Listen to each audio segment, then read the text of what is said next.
Worldwide Production present.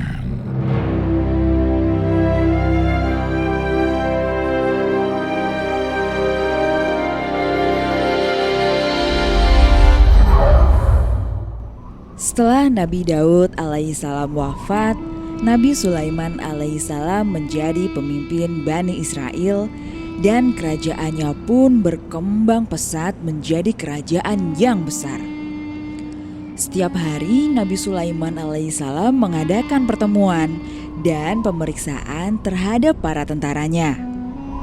Suatu ketika, pada suatu pertemuan Nabi Sulaiman alaihissalam tidak mendapati burung hudhud hadir dalam pertemuan tersebut.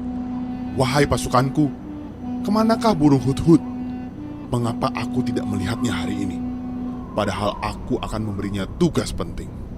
Tak lama kemudian datanglah burung hudhud dengan terengah-engah, dengan menunjukkan rasa bersalahnya karena ia sangat terlambat. Maafkan keterlambatan hamba, Baginda. Hamba baru saja kembali dari perjalanan jauh. Dari mana saja kau pergi, wahai hudhud? Saya baru saja dari kerajaan besar yang belum pernah Baginda ketahui. Kerajaan itu dipimpin oleh seorang wanita bernama Bilqis. Lalu apa yang kau temukan di sana? Nama kerajaan itu adalah Saba. Rakyat kerajaan itu hidup sangat makmur serta berkecukupan. Akan tetapi mereka menyembah matahari, Baginda. Mendengar cerita dari burung hudhud, nampaknya Nabi Sulaiman alaihissalam sangat tertarik dengan kerajaan tersebut.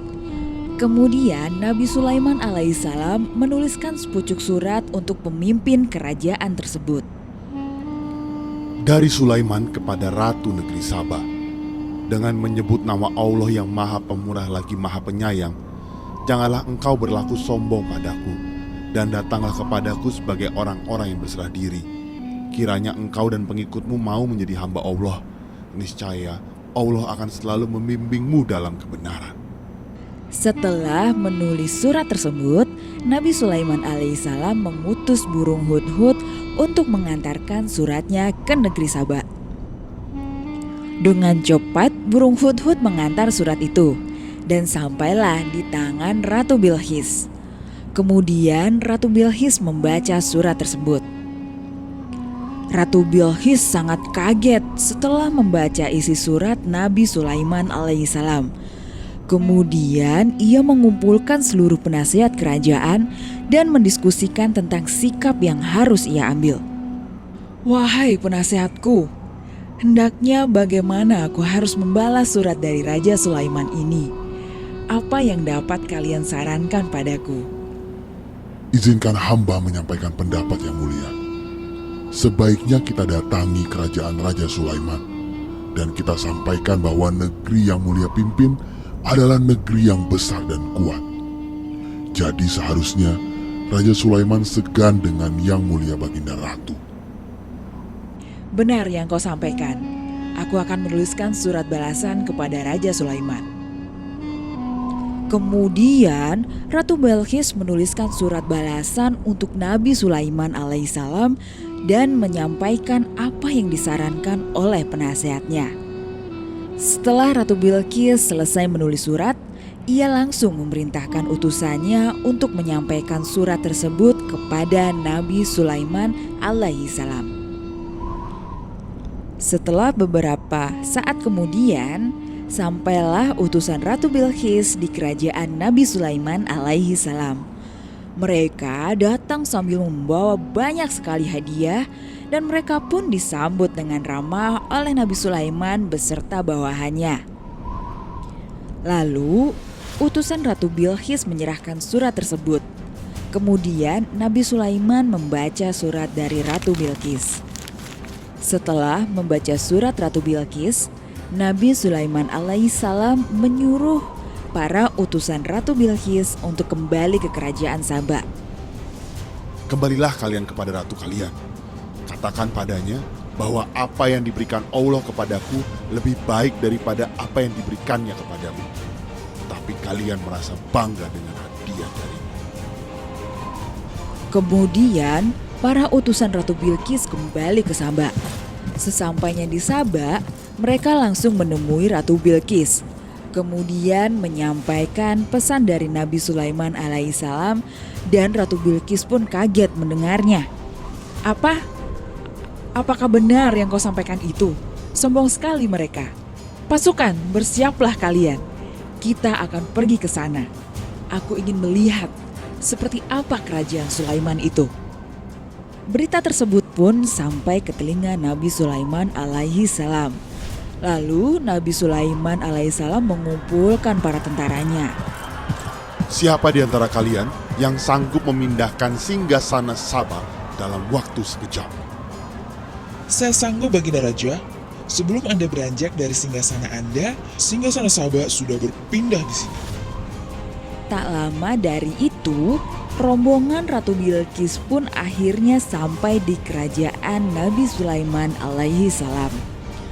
Di sana, Nabi Sulaiman alaihissalam sudah mempersiapkan pasukannya untuk memberikan upacara penyambutan. Kemudian saat Ratu Bilqis dan Nabi Sulaiman sedang berbicara, Nabi Sulaiman alaihissalam menuju ke arah singgasana. Wahai Ratu, seperti itukah kerajaan singgasanamu? Melihat hal tersebut, Ratu Bilqis kaget dan terheran-heran karena singgasana yang ia lihat sama persis dengan miliknya. Aku telah memindahkan singgasanamu, wahai Ratu Bilqis. Mendengar ucapan Nabi Sulaiman alaihissalam, Ratu Bilqis merasa kagum dengan kepandaian yang dimiliki oleh Nabi Sulaiman alaihissalam. Setelah itu, Ratu Bilqis diajak berkeliling istana yang besar dan megah itu oleh Nabi Sulaiman alaihissalam. Kekaguman Ratu Bilqis pun semakin bertambah. Sampailah pada satu sisi istana yang lantainya terbuat dari kaca tebal. Ia mengira bahwa itu adalah genangan air dan segera Ratu Bilqis mengangkat gaunnya. Lalu Nabi Sulaiman alaihissalam menjelaskan pada Ratu Bilqis. Tidak usah engkau mengangkat gaun indahmu itu. Ini adalah lantai yang terbuat dari kaca, wahai Ratu Bilqis, bukan genangan air. Ratu Bilqis merasa malu, akan tetapi ia juga semakin kagum dengan kemegahan istana yang dimiliki oleh Nabi Sulaiman alaihi salam. Tak lama kemudian Ratu Bilqis menyatakan keimanannya. Wahai Raja Sulaiman, setelah aku pikirkan dengan matang, aku menyetujui apa yang kau tulis pada surat, bahwa aku akan menyembah Allah dan meninggalkan kebiasaan lamaku menyembah matahari. Mendengar hal tersebut, Nabi Sulaiman alaihissalam merasa sangat senang mendengarnya. Sejak saat itu, dua kerajaan pun bersahabat dan saling bekerja sama, sehingga membuat kedua kerajaan itu semakin kuat dan tak terkalahkan. Ratu Saba pun mewajibkan rakyatnya untuk memeluk agama Nabi Sulaiman alaihissalam, dan akhirnya agama yang dibawa oleh Nabi Sulaiman alaihissalam semakin berkembang. Lalu dua kerajaan itu pun akhirnya bersatu. Nabi Sulaiman alaihissalam dan Ratu Bilqis akhirnya menikah dan kemudian melanjutkan berdakwah dan menyebarkan ajaran Allah hingga Nabi Sulaiman wafat.